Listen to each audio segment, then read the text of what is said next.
Millions of people in India's tech hub of Bengaluru are facing an unprecedented water crisis as a key supply of the resource runs dry in what experts say is a result of unplanned urbanization in the southern metropolis. 인도의 실리콘밸리로 알려진 남부 벵갈루루에서 수백만 명의 주민들이 전례 없는 물 부족 위기에 직면했습니다. 전문가들은 이 지역이 무계획적인 도시화 과정을 겪으면서 이 같은 물 부족 사태를 맞게 된 것으로 보고 있습니다.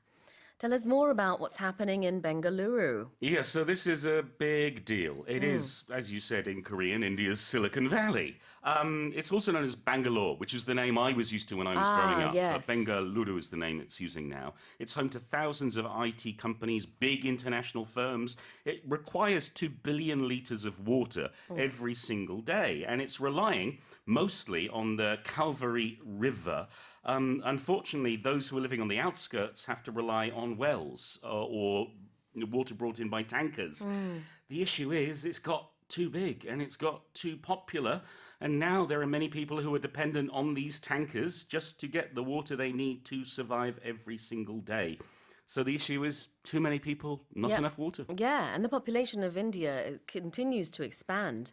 In fact, I think India's population takes up almost 20% of the whole world's population, and yet the water supply they have there is not quite as much. No, it's not. And if the infrastructure is not working properly for the number of people, then, well, there need to be emergency measures like these tankers being brought in. Yeah, absolutely. Well, Bengaluru is the tech hub of India. Yes, the hub is the centre for something where everybody comes, where everybody wants to go because it has this one thing that everyone wants, in this case, technology.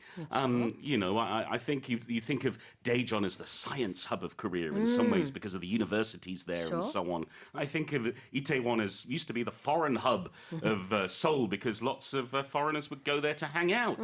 You can have all sorts of hubs. I've even got a Wi-Fi hub at home for all my Wi-Fi needs. 네, 중심지라는 뜻을 가지고 있죠. Hub, H-U-B. 자, 그 다음에는 to run dry. Meaning, well, to run out of something. In this case, literally, the river is running dry. They're running out of water. But we can use this when we're running out of supplies. But usually it's going to be something liquid that we talk about running dry. Like you're running dry on soft drinks, so you better go buy some more. Running dry on coffee, for example.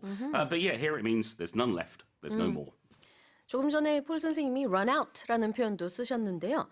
run dry는 물이나 어떤 액체가 말라버려서 고갈된 것을 말하고 run out 그러면 그냥 고갈되는 거. 맞아요. 이제 더 이상 없다. We've run out of paper.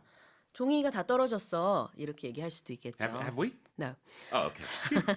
자, run dry는 근데 구체적으로 뭔가 이렇게 말라서 특히 액체 같은 것이 더 이상 없다. 이런 의미로 지금 물 얘기하고 있으니까 그렇게 보면 되겠습니다. 다시 한번 제가 읽어볼게요. Millions of people in India's tech hub of Bengaluru are facing an unprecedented water crisis as a key supply of the resource runs dry in what experts say is a result of unplanned urbanization in the southern metropolis. Let's move on to the next headline. Zambian-born Vaughan Gething has been elected as the leader of the semi-autonomous government of Wales, making him the first black leader of a European nation. 영국 웨일즈 자치정부 수반의 잠비아 태생의 보온 게싱이 선출되면서 유럽 국가 최초의 흑인 정부 지도자가 탄생했습니다. Yes, so this is wonderful news. He is Welsh. His father was a vet from South Wales who met his mother, who was a chicken farmer in Zambia while he was working there. Got married. They moved back to the UK, and he grew up having to face, quite frankly, some appalling racism. But he was inspired by Nelson Mandela and what was happening in South Africa. He went on to become the first black president of the National Union of Students in Wales. Wow. Went on to work as a trade union lawyer. And he actually became the first black minister in any of the devolved nations. So we're talking about Northern Ireland, Scotland, and Wales. In 2013, he's sort of risen up the ranks. And now, yes, he's the first black leader in Europe. It's quite astonishing. 아버지가 웰시고 어머니가 잠비안이군요. 네, 그래서 이제 잠비아 태생이다라는 게 그런 거지만 he was born and raised in Wales though, right? Born in Zambia. Born in Zambia and raised in he Wales. calls himself I see. a Welshman born in Zambia. Got it. 아, 그렇군요. 그래서 지금 이제 웨일즈의 지도자가 됐습니다. 영국에는 이제 스코틀랜드, 웨일즈, 잉글랜드, 노던 아일랜드가 있는데 Yeah, we have to be very clear about this because I think this is a common misunderstanding is that Yeongguk, as we call it in Korea, is not one country. It's four countries. It's four nations. Yep. And so you can't just translate Yeongguk to England. It has to be the United Kingdom. Then the United Kingdom is made up of these four. Right. The issue is that for a long time, England was the centre of power. So Westminster in London, the Houses of Parliament would have control. And then we're talking just over a decade or so ago, power was given to the regions, given to the individual nations. Not all the power, but some power to Scotland, to Northern Ireland and to Wales. So currently, the leaders of all the four different areas that you mentioned there, England, Scotland, Wales, and Northern Ireland, they're all not your typical Caucasian leaders.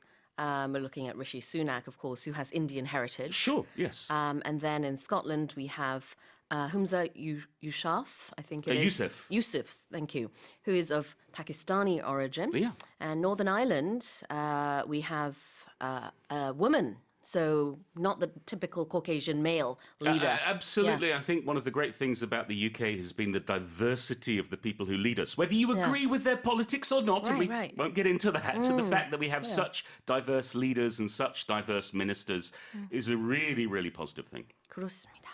자, 첫 번째 표현 한번 볼게요. To be elected. Yeah, which means you win the vote for whatever it may be it student president, be it president of the United States of America, or be it a member of parliament in the UK. If you are elected, that means you have won the majority of the votes or the largest proportion of votes, and therefore you go into power. Be elected가 당선되다라는 뜻이죠.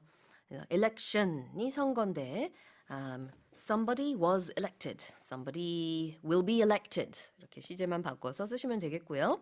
자, 그 다음에 semi-autonomous government. Yes, when we use the term autonomous, that means you have control. You are doing everything by yourself. You're making the decisions. If you're semi-autonomous, you're making some of the decisions, not all of them. Right. And that's the situation we have in the UK, Right. whereas where the Houses of Parliament in England, Rishi Sunak as Prime Minister has general control, Yep. but when it comes to certain policies and issues, each individual nation will make their own decisions. 그래서 이제 semi-autonomous government가 우리말로는 이제 자치정부로 해석을 하면 되겠습니다. 영국의 아주 그 독특한 지리적인 정치적인 구조 때문에 다른 나라와는 좀 많이 달라요. Yeah, 그렇죠? but we can say, for example, that the provincial governments in Korea are semi-autonomous to a certain extent in that they make decisions about their own province and about rules or about different issues in their province that they don't consult or they don't have to get permission for from the central government. 맞아요. 그리고 이 세미의 발음이 어떤 사람들은 semi라고 하고 네. 또 이제 semi라고 발음도 하고요. 다 가능합니다. All right, well, here's the headline again. Zambian-born Vaughan Gething has been elected as the leader of the semi-autonomous government of Wales, making him the first black leader of a European nation. Before we move on to the next headline, do you speak any Welsh? No, Oh, okay. no, I'm sorry. Oh, never. Do you? No, I don't. But I just wanted to point out that Welsh is a completely separate language. It's not English. Yes, they even have their own TV channel that's completely in Welsh. And you can't understand it if you only know English. Unless there's subtitles. There you go. Okay, let's move on to our final headline. A university in China has sparked a widespread debate about privacy on mainland social media after it installed dozens of surveillance cameras in one of its classrooms, almost one per student, as part of its teaching process. 중국의 한 대학이 교육장치라 주장하면서 특정 강의실 내부에 거의 학생 한 명당 한 대씩의 감시 카메라를 설치하자 자국 소셜미디어상에서 사생활 침해 논란이 광범위하게 촉발됐습니다. Now, I've seen pictures, and at first I thought, no way, this is a surveillance camera. But yes way. Yeah, this So many surveillance cameras on the ceiling. Yeah, this is Baoding University in Hebei province in northern China.